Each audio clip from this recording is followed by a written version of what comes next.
Happy Tuesday, everybody. My name's Aaron. I'm the co-founder, managing director here at BWG Connect, a giant networking knowledge sharing group.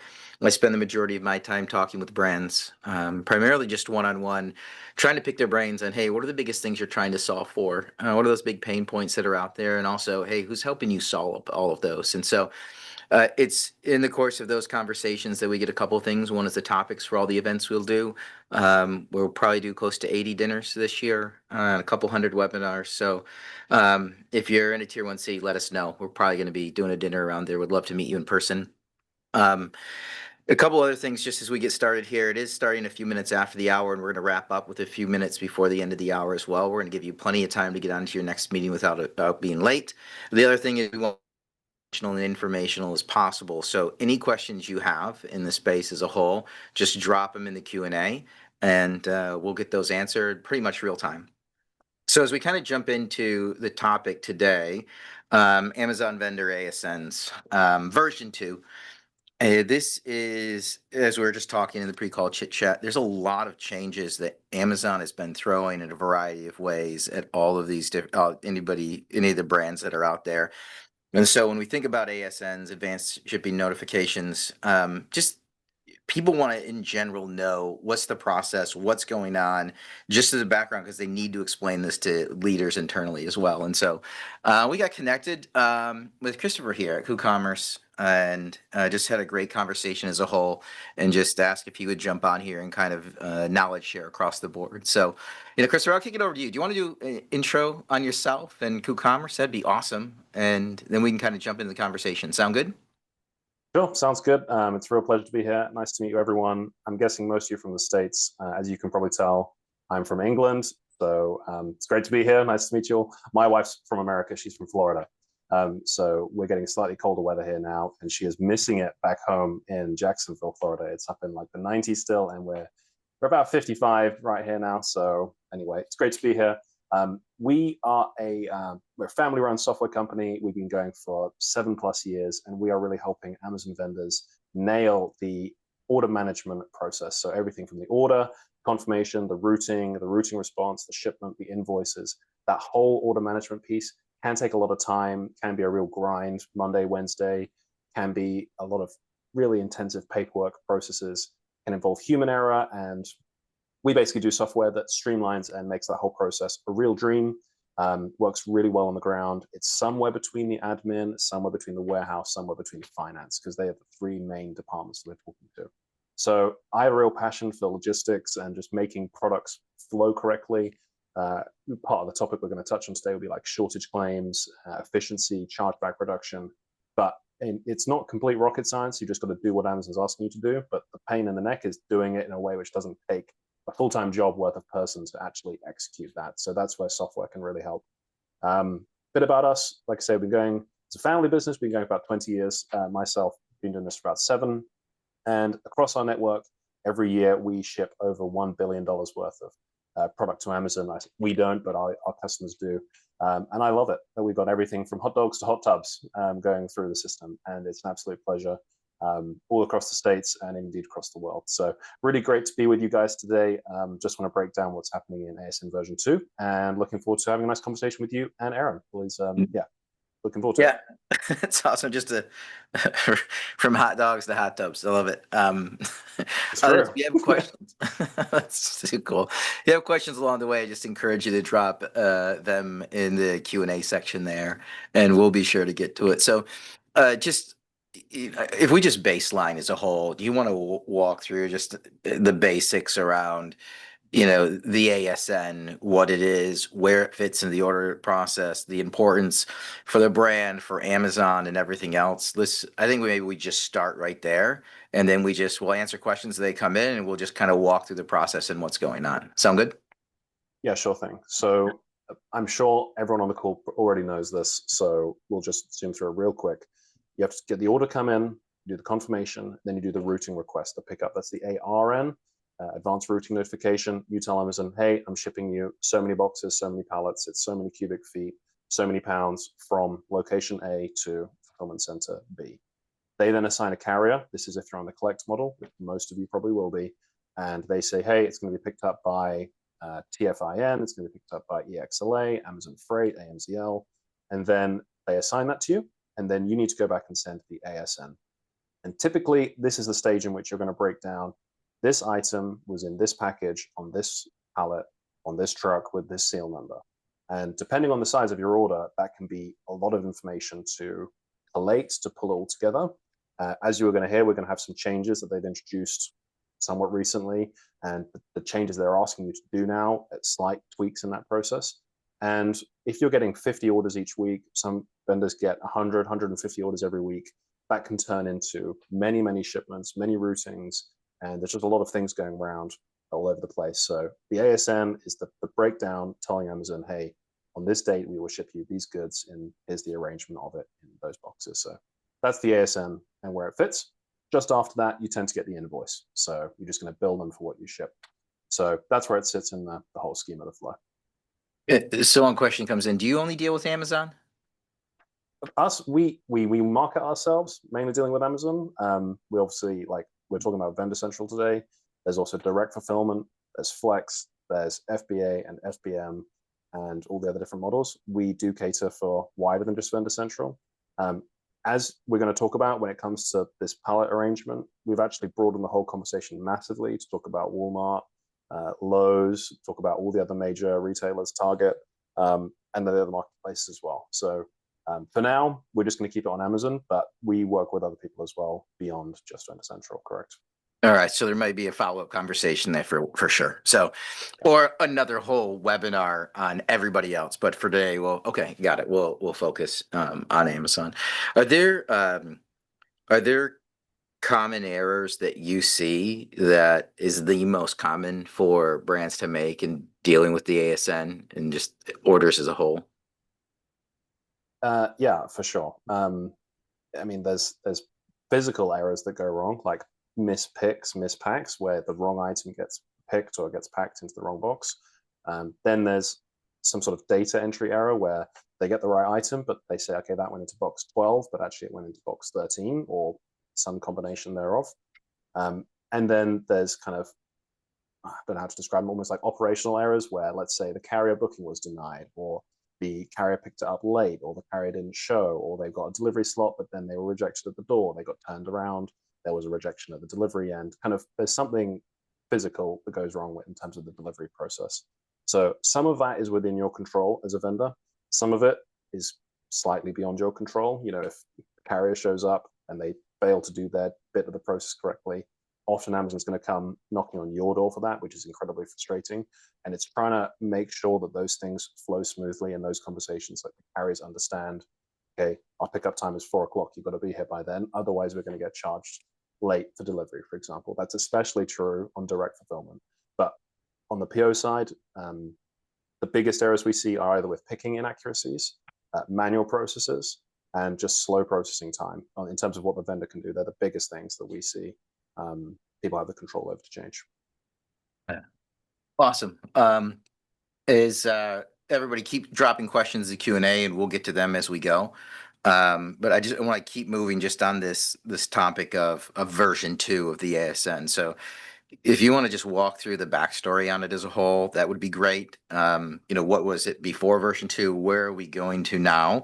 And then we can get into the why. Is Amazon actually trying to help brands fix things, or is this just for the betterment of Amazon?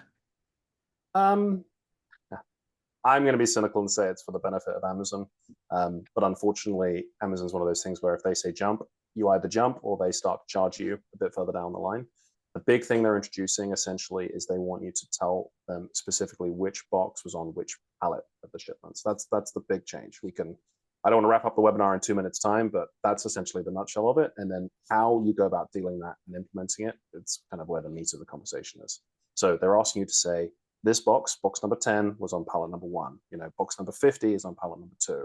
And for some of you guys, we've got customers that are doing like 10, 15 full truckload pallet shipments. You have to break that all down. And that is a bit of a paperwork mountain to go and achieve that on the ground. Because we talked to the team at Amazon about it. We have regular technical calls with them. And I tried to explain this to them where I said, hey, I get that the data structure is asking for this. That's really great. And they said, sure, yeah, people can just fill in the information. And I was like, do you understand what it involves for someone to be able to capture and send you that information physically on the ground. They have to have someone in the warehouse saying, pallet number 1, that's boxes 1 through 20, and it's boxes 50 through 70. Pallet number 2 is 21 through 49 and 71 through 100 and so on. And that was just a lot of extra work that they've introduced. So that's the main big change. They did modernize some of the additional message formats. They catered for some expanded GS1 formats, which is good. They added carrier level tracking on each box. But yeah, that's some of the process that they, that's the main change they've adjusted with ASN version 2. Yeah, this is awesome. So another question comes in. Everybody keep dropping in the Q&A and we'll get to them. It often takes my company 2 to 3 days to process POs because we can't do much until a carrier is assigned. Is there a way to speed this up so we can raise ARNs and pick up sooner?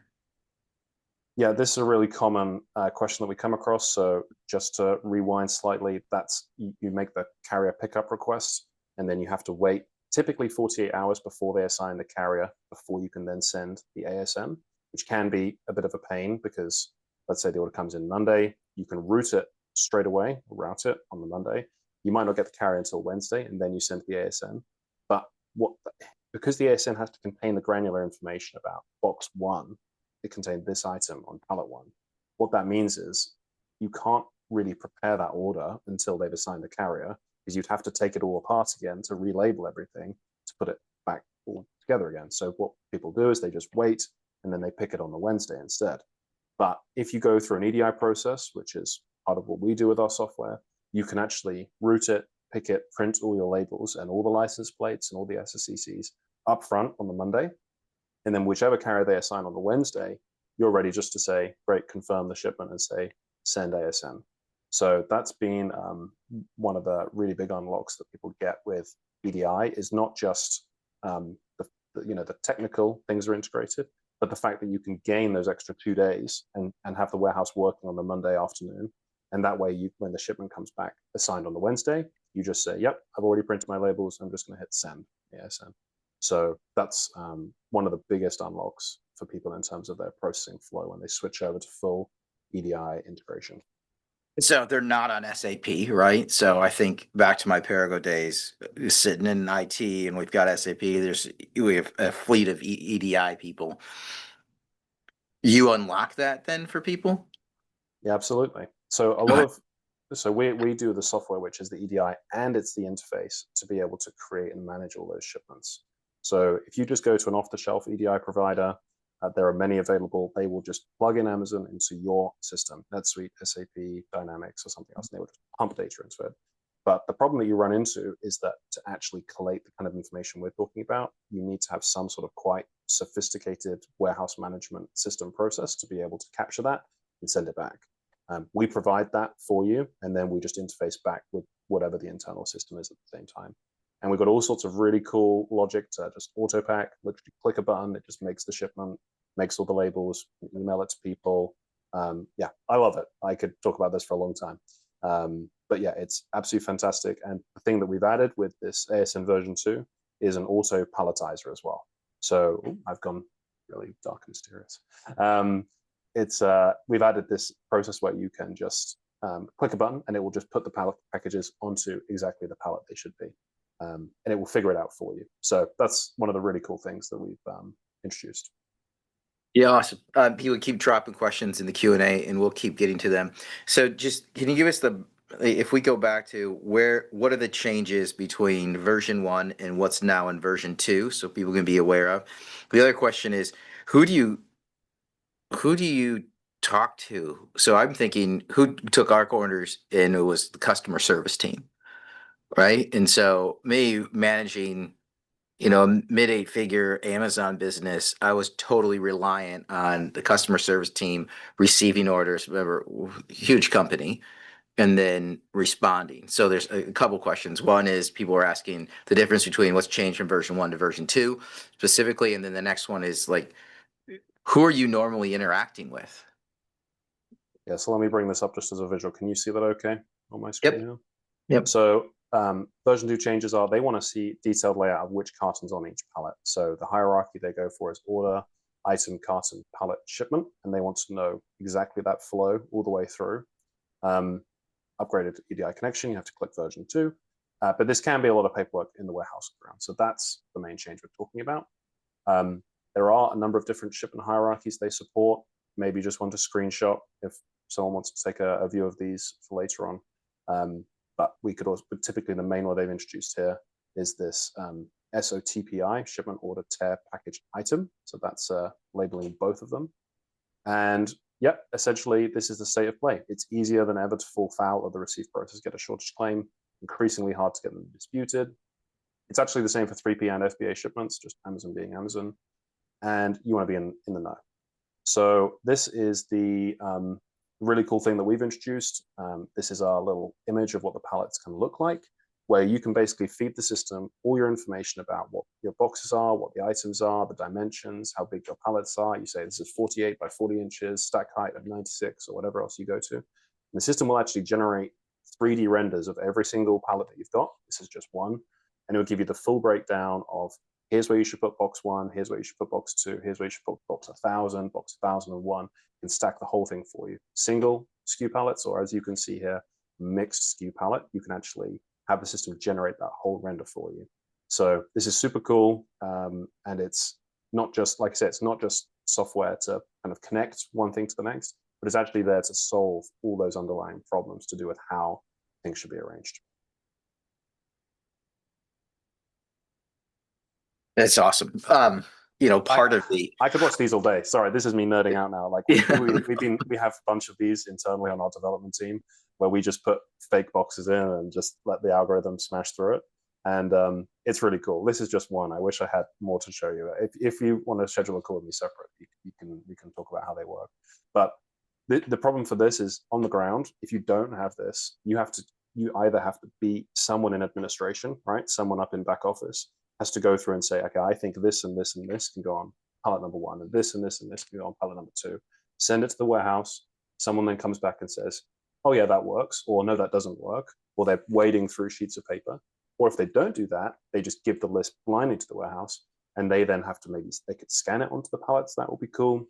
But most people don't have that. They're just going out and picking it, making a note, they're writing on a piece of paper. Then they have to give that back to someone else in administration. And that's also slow. Whereas this is just software, figures it out for you, gives it to the person. They get a really clean interface to be able to see how they should pack it, what they should do. And yeah, the system just takes it from there. So I'm really pumped about this. I think it's really cool. And I really think it's going to help brands achieve and help not just hit the compliance technically, but also just save that time internally. So do you see Amazon just made it, if we go back 6 months ago, kind of changed the process, both on the 3P side and on the 1P side for how to do claims and shortage claims and that whole process. I think a lot of that was driven by how many different companies had popped up to help reclaim some of those shortages. So Amazon was probably seeing a drastic drop in what I believe was a profit center for them on the chargeback fines fee side. And so as those got fixed, like all of a sudden this pops up as a whole new change. Like, do you see this triggering a bunch of new charges, fees, fines? But in this case, that it's actually legit because they're just not complying. Yeah, I mean, like you say, there's a whole bunch of big name reclaim agencies. You've got the Carbon Sixes, the Dime Guides, and then the different agencies that do stuff like that. One thing, they shorten the timeline. I think they took it from 5 years, they take it down to 2. I wouldn't be surprised if it ends up going to 6 months. I think for certain things, it's still 2 years. Other things, they're bringing it right forward to 6 months, 2 months. Sorry, not 2 months, they wouldn't do that. But, I mean, they're really trying to tighten the window to say, hey, you can't dig back too far in the past. And they also changed the dispute process, right? So they said they no longer accept the proof of deliveries. You have to instead give them the invoice document, which has a tracking number on it, and then they use that to dispute it instead. And then the other thing we saw is that they just want the item, barcode, and the quantity and the date, and then they'll try and dig out and find the item for you. So yes, they made the dispute process harder. This is them saying why it's better. I'm not completely convinced. I think it's actually been quite a frustrating process for all the vendors to try and say, hey, we have all the documentation proving it's been delivered, and then they just don't accept it. So there's that. And to your second question, yes, I do think that there will be charges that accompany non-compliance to these changes. We see that across the board with Amazon. If they roll out a standard and you don't hit it, they're going to waive it for, I would say, 6 to 9 months, I would guess. And then they'll start to introduce the stick. There's not too much carrot with this. It's quite a lot of stick. The carrot, of course, is from their angle that you're going to be able to get smoother receive process on Amazon side. So that is the other half of the coin. They say, hey, if you give us this full breakdown, give us the label on the pallet, they can actually scan it at the pallet level, and then they know everything on the inside. Rather than at the moment, what they have to do, and I'll just rewind really quick, they have to actually take each box and they put it through a conveyor belt, right? So it goes through like this, and each box gets stamped on the way through. This is from an Amazon fulfillment center, and they get scanned and they get stamped, every single one.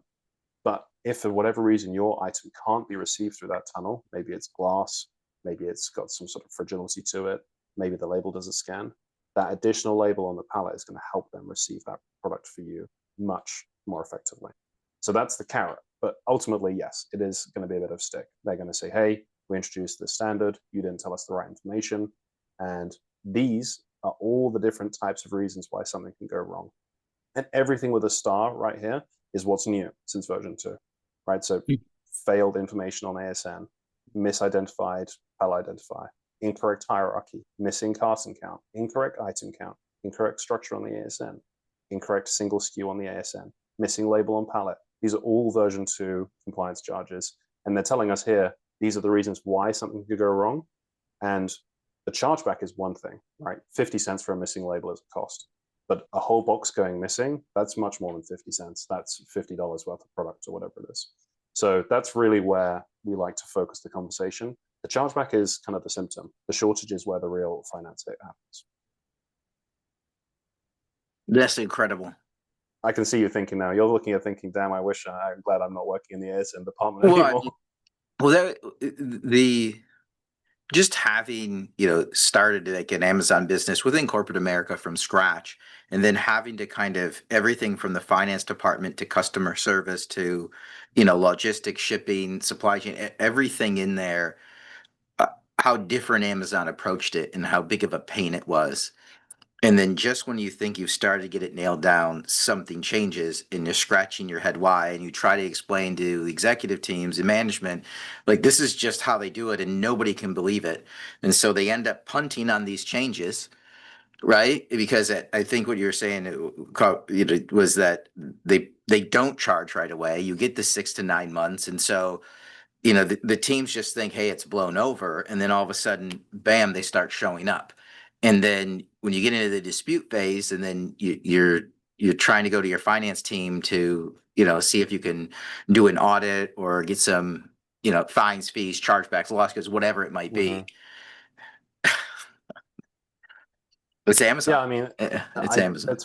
It's true. And, we have this, I saw a question actually about AVNs to do with vendor negotiations. Apologies to that individual. We're not talking about that today, but that's a classic thing. Every year you have to go to central management and say, okay, this is what Amazon's asking for. And there's going to be internal pushback. There's going to be resistance on the ground. There's going to be maybe new people you have to hire, new processes you need to do differently and so on.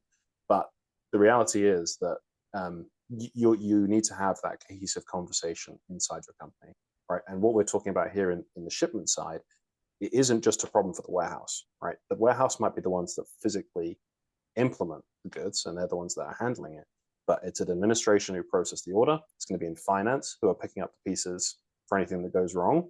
And it's going to be IT that needs to implement joining of things together, making sure those things connect and talk to each other. And it needs someone sitting above that, typically, who needs to coordinate that conversation to actually say, hey, warehouse, you might not like this, but our finance department likes it less because it's costing us $500,000 a year. So here's why we need to do something differently, or whatever that conversation is. Because the danger is you get way too siloed. And you say, well, I've done my box and I've done my thing, and I kept doing my thing for 5 years, but then the ground shifted underneath you, didn't adapt to the times, didn't change it.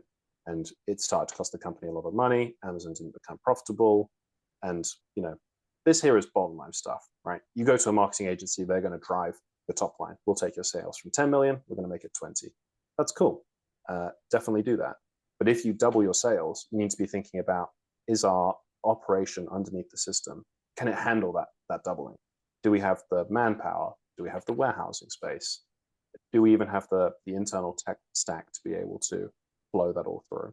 So that's where we come in. That's what we're really helping to. We just don't want you to have to be worrying about that. You just want to be able to click a button and just put more and more through it. So it's a real, it's a moving target working with Amazon. It's always a dance that you've got to keep on top of. So can you break down is there a difference between the small parcel side, full pallets, LTL, full truckload? How does that? Yeah, I mean, Some questions pop up in that space. Like, who is it going to really affect? Is it as absolutely everybody? It's definitely going to hit the LTL and FTL people the most. So actually for full truckload shipments, the biggest change, or another change that needs to be aware of, is the seal number. If you're not putting a seal number on your full truckload shipments, you've got to be doing that. That's the little wire tag that you put on the back of the truck. You lock it up, you wire crimp it, that seal has a number on it. You need to send that in the ASN to Amazon, because if you don't, they get to the other end, maybe the seal's broken or they have to cut it. They need to verify there wasn't any theft or loss or anything between leaving your premises and arriving at their facility. And that number helps to verify that on their side. And there's a lot of people doing full truckload shipments that aren't currently doing that. So I would definitely keep that in mind.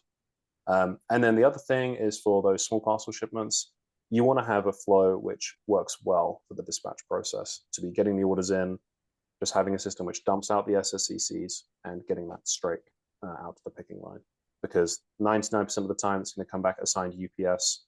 You can have the label. We have a system on our side where you don't need to log into Amazon to get the UPS label, which might sound small, but when you're processing hundreds of boxes every single week, you don't have to flip between systems. You can just say, yep, print, done. Next one, print, done. Or you can print them in a batch and give them all out in a batch. That's the kind of efficiency that we're trying to talk about here. But that's not specific to version 2 changes. That's always been the case.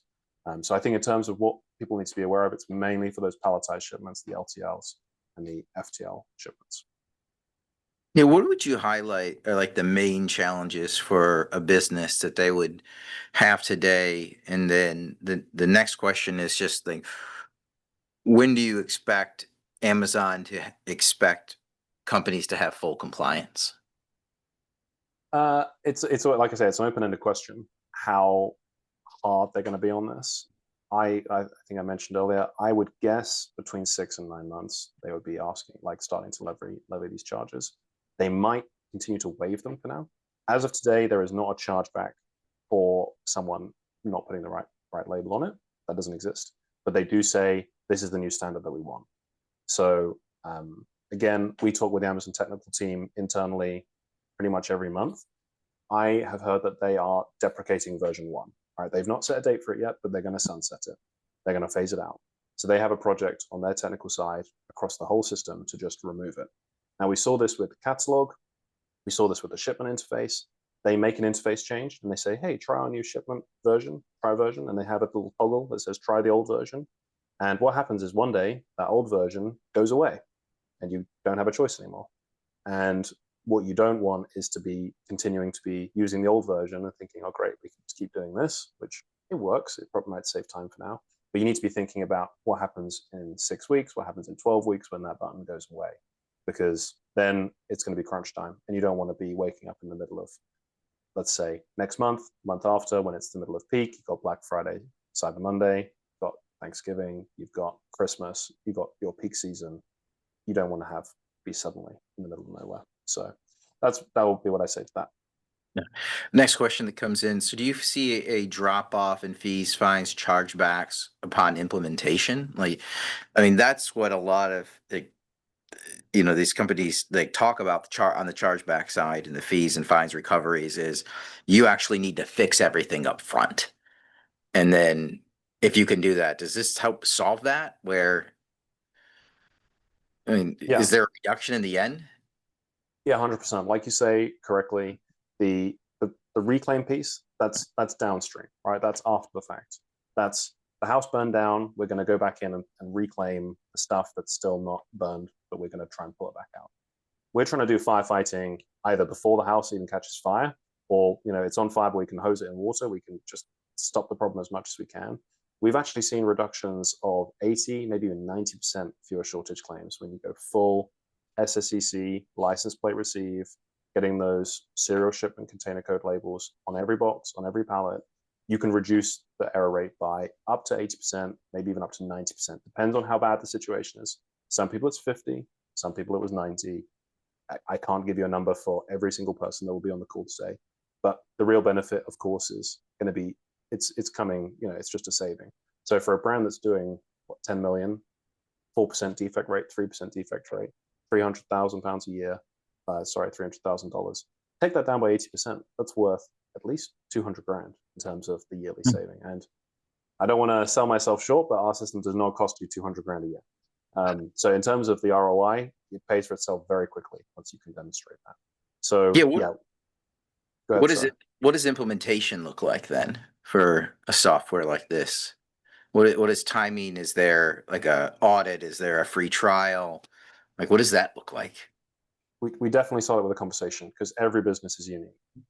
Amazon is always the same, but your business is unique. So how it works for you on the ground will be slightly different to how it works for someone else. We want to understand where the pain points are, how your process works, how we can work with you to improve it. So we do like an initial conversation. Some of that is going to be focused around time. Some of it is focused around money, and some of it is focused around chargebacks. And when I say money, I mean lost shortages and chargeback costs. And then it's going to be focused around process. So that's the initial conversation. Then, if you want to go ahead and work with us, we can do all the connections to Amazon. We connect into your ERP system like NetSuite, Dynamics, SAP, some other bespoke system you have. We've got connections into all of them. And we work with you to get the process set up. Pretty quick. You're looking at maybe 4 weeks, 6 weeks of lead time. And then you get going. And the nice thing is you don't have to 0 to 100 everything. We do a gradual onboarding. We say, hey, let's just take 1 or 2 orders, try them through, make sure they work. Because we know that it has to work for the people on the ground, not just up in theory land. It has to work physically for people who are doing the actual physical process. When they're handling the goods and they're trying out a new software, you need to make sure they're happy with what they're doing. So we're really focused on change management and making sure people are comfortable with the new way of doing things, as we are as getting all the software and technical side of it working too. So we do that gradual process, 1 order, 1 week, maybe we take 10, maybe we then take 50. Some people do Canada, for example, as well as United States. We might say, let's do all of Canada first, because it's a bit of a test bed. It's maybe 20% of the size of the US account. Then we'll move over to the US 4 weeks later, something like that. But it's really managed. We walk you through the whole thing. And then once you get to the end of it, we don't just kiss you goodbye and dump you into like an AI chatbot or something like that, which is what a large amount of, I'm sure the experience of all of us is at the moment with our various software providers. You get an account manager, you get someone with a face, you get someone with a phone number, you get someone that you can talk to. They might have an accent which is annoying and British like mine. They might have a bit more of a compelling Floridian accent. But yeah, we work closely with you to make sure you're supported no matter what you're facing and what you're doing with Amazon. Are there any more like crazy changes you see on the horizon? I mean, we were highlighting a few of them at the beginning of the call. Are there other things that just because the number of brands, how intimately you work with Amazon, are there new things that people need to be aware of? That's a really good question. I see increasingly that Amazon wants to own the supply chain process. So I think vendor is definitely here to stay. For those on the call that are familiar with Vendor Flex, for example, that's them essentially increasing the number of nodes in their network to even include your warehouse. Direct fulfillment and dual fulfillment is something they're pushing for. They're really pushing hard on the Amazon storage and not fulfilled by Amazon, but the AWD. They're really leaning into that. And I just see them continuing to try to monopolize the whole process from start to finish.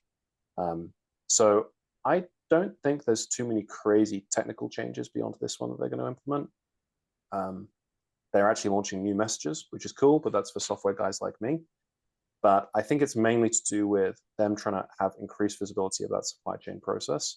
And with the various tariffs and everything that's happening around the world, I think that tightening up the supply chain process for each of the businesses that are here, very, very important to make sure that they can source goods reliably, cost efficiently, and scalably. You don't just it's a classic thing. You're not thinking about this year. You're thinking about 3 years. You're thinking about 5 years. you've got to make sure that your product line is good, not just for the next 18 months, but into that 5-year period, giving yourself some runway on the margin of each of the products, because all the signs are that margin squeeze is only going to continue. I don't see any reason why it would relinquish or let up. I think that's the main things that I signpost people to be continuing to look at from their account as a whole. Yeah, I mean, I think you'd mentioned this at the beginning too. Their focus on profitability as a whole, right? And they want to. I would totally agree. They want to own it all so they can have an accurate accounting for all the pennies they have. And the more control you could push out to brands, the less you actually retain. And so part of this is implementing these changes to make sure they have so much visibility. It does inhibit, what I see is it does inhibit brands that aren't going to adapt to the change. If you haven't figured out yet that Amazon is going to continually change year over year and demand more, I don't know where you've been living, I guess, because that's what. Yeah, I That's mean, that's really. the other thing that I don't know if it's happened too much in the States where you are, but we increasingly see the vendor management being outsourced, being overseas, and this kind of thing. You used to have a manager based in Nashville. Now they're based in the Philippines, now they're based in India or overseas somewhere else. So time zone problems, or you get your vendor manager changes every 6 months, every 12 months. So continuing to maintain a relationship with that individual, and if you go to Walmart or you go to Target, you've got your buyer, you can build a relationship with them. They know you, and you can usually talk to a person, something like that. If you then take that same model and apply it into Amazon, it's going to be a very frustrating experience for you, because it's just not the way that it operates and the way it works. So it's having a very pragmatic approach to it. They're driven by numbers. You are a number on a spreadsheet for them. That's true whether it's 1p or 3p or 2p through a different reseller partner. And you can take a somewhat personal approach for them. I've heard people still meeting their vendor managers, still going for lunch with them, still sending them product samples, flying out and meeting them in their country of origin, having conversations with them. That is still something I would recommend investing in, but it just might mean you need to do that every 6 months, every 9 months, every 12 months, once that person rotates and is changed to someone else. Because like you say, the brands that keep up doing that, they're going to continue to stay ahead and still be relevant. The ones that don't, they're going to get sidelined and they're going to get frustrated, and it's going to be a bit of a downward spiral. Awesome. If anybody has any last questions, drop them in the Q&A here. We'll get them answers as we kind of get to the end here. Christopher, you have like key takeaways. Number one, I encourage everybody to have a follow-up conversation with him and the team over at KhooCommerce. They're helping a ton of brands out with a lot of this nitty-gritty, like the back-end stuff that actually you need in place, or it doesn't matter all the marketing in the world you do, but a true financial benefit across the board. So I encourage everybody to have a follow-up conversation with him and the team over there. But like key takeaways, and anybody, if you have any questions last minute, drop in the Q&A, but key takeaways for everybody today. Yeah, 100% have a conversation with your warehouse team about how they do allocation to pallets. So if you're someone here who is a warehouse professional or in the logistics department, go see how people on the ground are doing it, have a conversation with a wider team. If you're not, some of you might be e-commerce managers, you might just be Amazon account manager or something like that. You need to be having that joined up conversation internally. So go see how things are working. You want to have that conversation I mentioned earlier. You've got warehouse, IT, administration, finance. You need to get those people in a room. Maybe you are all those people in one person, just condensed into your brain, depending on how the company works. I've met people like that. They are brilliant. But you need to make sure all those people in the same room, and then you need senior management buy-in to say, hey, we might need to invest some time in reviewing this. We might need to invest some money in making something work smoother. So check that out. 100%, if you are spending anything more than 5 or 10 hours a week managing this process, come talk to us. We'd love to help you. We can help you no matter what size product it is, whether it's a hot dog or a hot tub. We'd be happy to help sort things out for you. Well, awesome. Well, I don't see any more questions coming in, but thanks so much for your time today. Thanks for being a great friend, partner, supporter to a ton of brands, the network as a whole. Thanks everybody for the great questions. Again, we'll send you over a connection to the team at KhooCommerce. Look for a follow-up email from me as well. I'd love to have a conversation and catch up with you, get topics for the future webinars or dinners we're doing. But with that, we're going to wrap up this webinar here. Thanks again, my friend. Everybody take care, stay safe, and look forward to having you at a future event. Alrighty, we'll see you, Christopher. Thanks so much. Bye.